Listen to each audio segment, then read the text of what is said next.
Hi friends, very good morning. నేను మీ doctor PV Narasimha Rao, చిగుళ్ళు వ్యాధి నిపుణుడిని. ఈ వీడియో సెకండ్ పార్ట్ అండి. First part last video implant గురించి, డెంటల్ ఇంప్లాంట్స్ గురించి మీకు వివరించాను. ఆ డెంటల్ ఇంప్లాంట్స్ కి సెకండ్ పార్ట్ గా రెండో భాగంగా ఈ వీడియో తీస్తున్నాను. ఈ వీడియోలో ఏం చెప్పబోతున్నానంటే, ఈ డెంటల్ ఇంప్లాంట్స్ కి రిస్క్స్ ఏంటి, కాంప్లికేషన్స్ ఏంటి, ఫాలో అప్ కేర్ ఏంటి, అంటే సర్జరీ తర్వాత తీసుకోవాల్సిన జాగ్రత్తలు ఏంటి అనేది ఈ వీడియోలో మీకు పూర్తిగా వివరిస్తాను. రిస్క్ అంటే ఏంటి? ఏదైనా పదార్థంతోనే మనకి వచ్చే రిస్క్. ఎవరితోనన్నా మనకి ఇబ్బంది కలిగితే అది రిస్క్. వాడు వస్తున్నాడంటే మనకి పెద్ద రిస్క్ అంటే బాబోయ్ అనుకుంటారు. సో అది రిస్క్ అంటే అది. కాంప్లికేషన్స్ అంటే ఏంటి? ఒక అనివార్య కారణాల వల్ల మనకి వచ్చే ఇబ్బందులు. అంటే మనం డెంటల్ ఇంప్లాంట్స్ పెట్టాక ఆ కాంప్లికేషన్స్ వెంటనే రావచ్చు, కొన్ని మంత్స్ తర్వాత కూడా రావచ్చు. అవి ఏంటో అనేది కూడా మీకు వివరిస్తాను. సో కాంప్లికేషన్స్ అంటే అవి అనివార్య కారణాల వల్ల వచ్చే ఇబ్బందులు. First risk. డెంటల్ ఇంప్లాంట్స్ కి మెయిన్ రిస్క్ ఏంటి? ధూమపానం, అంటే స్మోకింగ్. సిగరెట్లు తాగడానికి వీలు లేదు. సిగరెట్ తాగితే ఆ డెంటల్ ఇంప్లాంట్స్ పెట్టుకున్నా కూడా తొందరగా ఫెయిల్ అయ్యే ఛాన్స్ ఉంటుంది అనమాట. సో ధూమపానం నిషిద్ధం. డెంటల్ ఇంప్లాంట్స్ పెట్టుకునే వాళ్ళు ముందే ఫిక్స్ అయిపోవాలి, అసలు తాగకూడదు అన్నప్పుడే డెంటల్ ఇంప్లాంట్స్ పెట్టుకుంటే మీకు లైఫ్ లాంగ్ బాగుంటుంది, ఎలాంటి ఫెయిలియర్స్ రాకుండా ఉంటుంది అనమాట. మెయిన్ గా కొన్ని ఫ్యాక్టర్స్ తీసుకోవాలి మనం ట్రీట్మెంట్. డెంటల్ ఇంప్లాంట్ సర్జరీ చేయకముందు ఏ కేటగిరీస్ మనం కరెక్ట్ గా ముందే సర్జన్స్ చెక్లిస్ట్ చేసుకోవాలన్నమాట. ఏంటేంటి? పేషెంట్ హెల్త్ బాగుందా లేదా, పేషెంట్ మెంటల్ గా ఫిట్టా, చేసుకోబోతున్నాడా లేదా అనేది. పేషెంట్ కి ముందే బ్లీడింగ్ డిసార్డర్స్ ఏమన్నా, తొందరగా రక్తం గట్టగడుతుందా లేదా, లేకపోతే బ్లీడింగ్ అవుతా ఉంటుందా అనేది అదొకటి చూసుకోవాలా. ప్రీవియస్ మెడికల్ హిస్టరీ మొత్తం కనుక్కోవాలా. ఇన్ఫెక్షన్స్ ఏమన్నా ఉన్నాయా అది కనుక్కోవాలా. దేనికైనా ఎలర్జీ ఉందా ఆ పేషెంట్ కి అనేది అది కనుక్కోవాలా. కాంప్లికేషన్స్ ఏంటి? మనకి సర్జరీ తర్వాత వెంటనే వచ్చే కాంప్లికేషన్స్ ఏంటంటే రక్తం రావడం, అంటే బ్లీడింగ్ ఎక్కువ ఉండడము, ఇన్ఫెక్షన్ అవ్వడము ఆ ఏరియాలో, ఇవి ఎక్కువ అన్నమాట. బ్లీడింగ్ ఎందుకంటే ఎక్కువ చిగురు ఓపెన్ చేసి ఎముక బాగా అరగదీసేసి చాలా టైం తీసుకుంటే గనక అప్పుడు బ్లీడింగ్ వస్తుంటది ఎక్కువ కొన్ని రోజుల తర్వాత.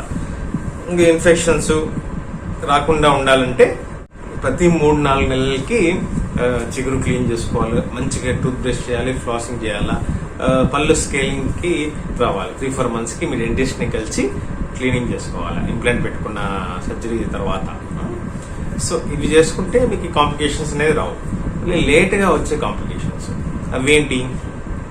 ఇంప్లాంట్ ఫ్రాక్చర్ అవ్వడము, ఈ దవడ మ్యాండిబుల్ ఫ్రాక్చర్ అవ్వడము, ఇంప్లాంట్ స్క్రూ లూజ్ అవ్వడము, పెరి ఇంప్లాంటైటిస్ అంటారు. అంటే ఇంప్లాంట్ చుట్టుపక్కన ఉన్న బోను చిగురు ఇన్ఫ్లమేషన్ అవ్వడము, డీప్ గా పాకెట్ ఫామ్ కావడము, స్క్రూ లూజ్ అయిపోవడము, ఇవన్నీ కండిషన్స్ ఉంటాయి అన్నమాట. ఇవన్నీ కాంప్లికేషన్స్ ఉన్నాయి ఇంప్లాంట్ పెట్టుకున్న తర్వాత. మనం మెయిన్ గా మనం సర్జరీ అయిపోయినాక ఫాలో అప్ కేర్ ఏం తీసుకోవాలంటే మంచిగా మెయింటైన్ చేసుకోవాలా. పళ్ళు ఎల్లప్పుడు మీకు tooth brushing, flossing, scaling 3-4 months కి స్కేలింగ్ చేసుకోవాలా. బైటింగ్ ఫోర్స్ అవాయిడ్ చేయాలా. ఎక్కడైతే మీకు ఇంప్లాంట్ పెట్టారో అక్కడ బాగా ఓవర్లోడ్ గా బైట్ చేయకూడదు. అలా చేస్తే మాత్రం ఇంప్లాంట్ ఫ్రాక్చర్ కావడము, కొంచెం ఈ చిగురు ఇన్ఫ్లమేషన్ అవ్వడము అవి జరుగుతాయి. ఇంకా మెయిన్ గా ఇంకా వేరే కాంప్లికేషన్స్ ఏంటంటే ఇంప్రాపర్ ప్లేస్మెంట్ ఆఫ్ ఇంప్లాంట్. అంటే ఇంప్లాంట్ సరిగ్గా ప్లేస్మెంట్ సరిగ్గా ఉండదు అనమాట. స్ట్రైట్ కాకుండా సైడ్ వర్డ్స్ కు వెళ్ళిపోయింది అనుకోండి, రేడియోగ్రాఫ్ సరిగ్గా చూసుకోకుండా చేశారనుకోండి, అది పక్క పన్నుకి వేరుకు తగులుతూ ఉంటుంది, ఆ పక్క పన్ను డ్యామేజ్ చేస్తుంది. సో అదొక కాంప్లికేషన్, ఇంప్రాపర్ ప్లేస్మెంట్ అనమాట. అదొకటి. ఎర్లీగా వచ్చే కాంప్లికేషన్ లో స్వెల్లింగ్ ఒకటి. సర్జరీ తర్వాత స్వెల్లింగ్ ఒక 24 hours తర్వాత నార్మల్ చెప్పాను ఫస్ట్ వీడియోలో, లేడీస్ కు ఎక్కువ ఉంటుంది జెంట్స్ కన్నా.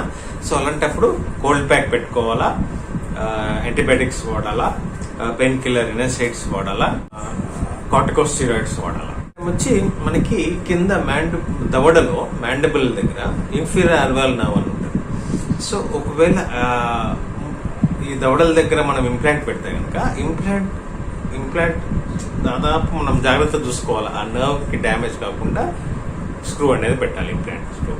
సో ఒకవేళ అది టచ్ అయినా కొంచెం డ్యామేజ్ అయినా పర్మనెంట్గా పారాసిస్ వస్తుంది. అంటే ఇక్కడ అంతా నమ్నెస్ ఉంటుంది మనకి ఈ దవడల దగ్గర ఎక్కడైతే చేసామో. సో అదొకటి కాంప్లికేషన్ ఉంటుంది. సో అది జాగ్రత్తగా చూసుకోవాలి. సో ఇవన్నీ కొన్ని అనివార్య కారణాల వల్లే వస్తాయి. మనకు కావాలనే మనం ఏం చేయం, పేషెంట్కి ఇబ్బంది కలిగేలాగా ఏం చేయము. ఇలాంటి కాంప్లికేషన్స్, రిస్క్ ఇవన్నీ ఏం జరగకుండా ఉండాలంటే మీరు బెస్ట్ ప్రాక్టీషనర్తో, ఇంప్లాంట్ సర్జరీ చేసే ప్రాక్టీషనర్తో మీరు ఈ ఇంప్లాంట్స్ అనేది ఫిక్స్ చేసుకుంటే మీకు జీవితకాలం ఇంకా లైఫ్ లాంగ్ ఎటువంటి ఇబ్బంది ఉండదు. కరెక్ట్ మెథడ్లో కరెక్ట్ ప్రొసీజర్తో సర్జన్ చేస్తే కనుక మీకు ఎటువంటి ప్రాబ్లం ఉండదు. ఇక మీరు మెయింటైన్ చేసుకోకపోతే ఎంత మంచి సర్జన్ చేసినా కూడా అది ఫెయిల్ అయ్యే ఛాన్స్ ఉంటుంది. సో మీరు మంచిగా మెయింటైన్ చేసుకోవాలి. అందుకే ఈ సెకండ్ వీడియో తీయాల్సిన అవసరం నాకు వచ్చింది అనమాట. అండ్ ఈ వీడియో లైక్ చేయండి, షేర్ చేయండి, సబ్స్క్రైబ్ చేయండి, చాలా మందికి షేర్ చేయండి.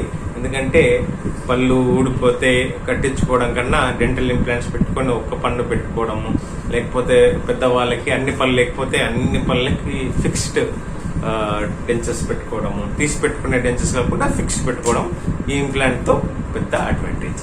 సో నేను ఉంటాను మరి. Take care, bye bye, and stay home, stay safe, bye.